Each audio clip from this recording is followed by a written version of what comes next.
Welcome to my another video. কেমন আছো তোমরা সবাই? আশা করছি সকলে খুব ভালো আছো। আমিও ভালো আছি, বাট একটুখানি ঠান্ডা লেগেছে, তো তার জন্যই আমার ভয়েস ওভারটা হয়তো আজকে খুবই শুনতে খারাপ লাগবে। বাট আজকে আমি যেটা শেয়ার করব সেটা কিন্তু খুবই সুন্দর। সেটা হচ্ছে গোপুর জন্য জামা, একটু অন্য ধরনের। নর্মাল যে ডিজাইনটা পাওয়া যায় মানে দোকানে খুবই অ্যাভেলেবেল থাকে, সেটা তো আমরা মোটামুটি দোকান থেকে কিনে নিতে পারবো 30-40 টাকা দিয়ে। বাট এটা একটু অন্যরকম, আর এটা দেখতে বেশ মিষ্টি লাগে গোপালকে পরালে। তো আমি পুরো মাপ কিন্তু মেনশন করে দিয়েছি ওপরে, তো সেগুলো তোমরা একটুখানি দেখে নিও। তো প্রথমেই একটা যে পুরো লম্বা বেস শিটটা ছিল সেটার একটা সাইড মুড়ে নিয়ে তার উপরে লেস লাগিয়ে দিচ্ছি। লেসটা জাস্ট লাগাচ্ছি সুন্দর দেখানোর জন্য, এটা কিন্তু ম্যান্ডেটারি না, যে যার ইচ্ছে মতো করতে পারো। বাট আমার লেস দেওয়া জিনিসপত্র খুব ভালো লাগে, মানে নিজের জামা কাপড়েও তাই, আর গোপুর জামা কাপড় কি করে ছাড়ি আমি, তো একই কাণ্ড আমি তার উপরেও করছি। আর সব থেকে ভালো ব্যাপার কি জানো তো, এই যে ছিটগুলো দিয়ে আমি বানাচ্ছি, যে ড্রেস মেটেরিয়ালসগুলো, এইগুলো কিন্তু সবটাই আমারও জামা বানানো আছে, মানে গোপুর সাথে আমার টুইনিংও হয়ে যাবে, এই আইডিয়াতেই কিন্তু আমি বানিয়েছি। তো দেখো, প্রথমে লেসটা তো লাগানো হয়ে গেছে, তারপরে এবার আস্তে আস্তে কুচি করতে হবে। খুব বড় বড় কুচি করবে না, খুব ছোট ছোট কুচিও করবে না, একটু দেখে শুনে। খুব বেশি বড় বড় কুচি করলে সেই কুচিটা দেখতে ভালো লাগে না, আর খুব ছোট ছোট করলেও সেটা একদমই সাইজটা ছোট হয়ে যাবে। তবে হ্যাঁ, তোমাদের গোপালের মাপ অনুযায়ী তোমরা জিনিসটাকে বানিও। আমি আমার গোপালের মাপ অনুযায়ী বানাচ্ছি। গোপালের আগে থেকেও অনেক জামা কেনা ছিল, তো সেইখান থেকে আমি মেপে বানাচ্ছি। তো গোপালের যে সাইজ নাম্বার হয় সেটা আমাকে যদি জিজ্ঞাসা করা হয়, সেটা কিন্তু আমি ঠিক করে বলতে পারবো না, কারণ আমার গোপাল এভাবে কিন্তু আমার কাছে আসেনি, মানে আমি কিনে আনিনি। আমার ভাই হওয়ার আগে হঠাৎ করেই গোপু আমার কাছে এসেছিল। যাই হোক, সেই গল্প অন্য একদিন নিশ্চয়ই শোনাবো যদি তোমরা চাও। তো প্রথমে পুরোপুরি কুচি করা হয়ে গেছে, দিয়ে সাইডগুলো একবার করে সেলাই করে নিয়েছি যাতে ছিটটা খুলে খুলে না যায়। তো সবটা সেলাই করে হয়ে যাওয়ার পর পটি, যে কোমরের যে পটিটা হয়, সেখানে দেখো একটা কাপড় বসিয়ে নিয়েছে, তো সেটাকে মুড়ে দিচ্ছে। অ্যাকচুয়ালি ওখানে একটা দড়ি বসাতে হবে, তো তার জন্যে একটুখানি ভিডিওটা ভালো করে লক্ষ্য করলে আশা করি বুঝতে পারবে। আমি তো প্রফেশনাল নই, অ্যাকচুয়ালি কাজগুলো আমার মা করে, তাই হয়তো আমি সেভাবে বোঝাতেও পারবো না। তো এটাকে কোমর পটিই বলছিল মা, তো আমি সেটাই বললাম। এই কোমরের দিকটা এটা ভালো করে একটা সাইড মুড়ে দিয়েছে, দিয়ে আরেকটুখানি, মানে যেহেতু এটার ভেতরের গ্যাপটা অনেকটা বেশি, মানে এবার তার মধ্যে দড়িটাকে দিয়ে অন্য সাইডটাও মুড়ে দেবে। এখানে যে গ্যাপটা একটু বেশি রাখবে, নাহলে কিন্তু দড়িটা মানে টানাটানি করতে প্রবলেম হবে, দড়িটা আটকে যাবে ভেতরে। তো একটুখানি ছিটটা যাতে একটুখানি চওড়া হয় সেটাই দেখো।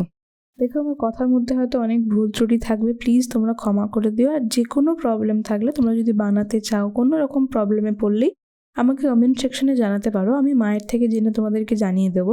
আমি আবারও বলছি, আমি কিন্তু প্রফেশনাল নই, আমি এসব বানাই না, তো আমি হয়তো ঠিকমতো সেই ল্যাঙ্গুয়েজগুলো বলতেও পারছি না যেটা দরকার এখানে। তো আমি যতটুকু জানি বা যতটুকু আমার মনে হচ্ছে, যতটুকু আমি মায়ের কাছ থেকে শুনি, আমি সেইগুলোই এখানে ইউজ করছি। কিছু ভুল ত্রুটি হলে অবশ্যই ক্ষমা করে দিও। তো দেখো, দুদিকটাই মোড়া হয়ে গেছে, আর মাঝখানে দড়িও লাগিয়ে দিয়েছে। এটা অ্যাকচুয়ালি কোমরের সাইডে বাঁধা হবে। তো এই জন্য তোমাদেরকে আমি একটু দেখিয়েও দিচ্ছি। আমি অ্যাকচুয়ালি পাশে দাঁড়িয়েছিলাম, ভিডিওটা করছিলাম।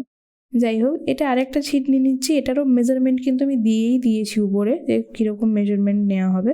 তো এটার কিন্তু দু কোণটাই ভালো করে একটু নখে করে চেপে চেপে মুড়ে নিয়ে ওভাবে একদিকটা সেলাই করে দেবে। এটা কিন্তু অ্যাকচুয়ালি মিডল পোর্শন বানানো হচ্ছে।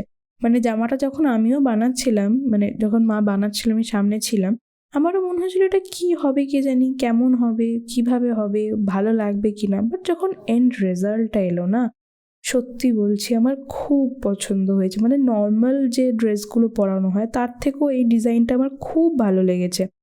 তো দেখো, এটারও মাঝখানে একটা লেস বসিয়ে নিয়েছি। আমি আগেই বলেছি আমার লেস বসানো জিনিসপত্র খুব ভালো লাগে, তো ওটাতেও লেস বসিয়ে নিয়েছি। তারপরে দেখো, কিছুটাই টি শেপের মতো করে ওইখানটাতেও সেলাই করে নিতে হবে। ওটা গলার কাছে অ্যাকচুয়ালি বাঁধার মতো হচ্ছে, তো সেটার জন্য ওখানটাও সেলাই করে নিতে হবে। তোমরা ভিডিওটা একটু ভালো করে খেয়াল করলে সবটাই বুঝতে পারবে আশা করছি। আমি একদম ক্লিয়ারভাবেই দেখানোর চেষ্টা করেছি।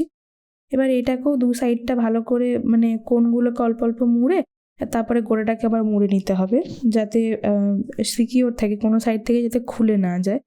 তো সেরকমভাবে সরু করে মুড়ে, বেশি মোটা করো না, কারণ গোপালের গলাটা তো খুব বেশি মোটা হয় না। তো ওইখানটা একটু সরু করলে তবেই গলায় বসবে, নাহলে উঁচু হয়ে থাকবে, সেটা অতটা ভালোও লাগবে না। তো জানি না, এটা বানানোর সময় আমি ভাবছিলাম যে এন্ড রেজাল্টটা কীরকম হবে, এটা আদৌ গলায় বসবে কি না, কারণ আমরা সত্যি বলছি অত মাপ নিয়ে করিই নি। বাস একটা জামা যেটা নর্মালি যে ডিজাইনটা দোকানে পাওয়া যায় সেই ডিজাইনটার মাপটা নিয়ে আমরা এগুলো বানাচ্ছিলাম।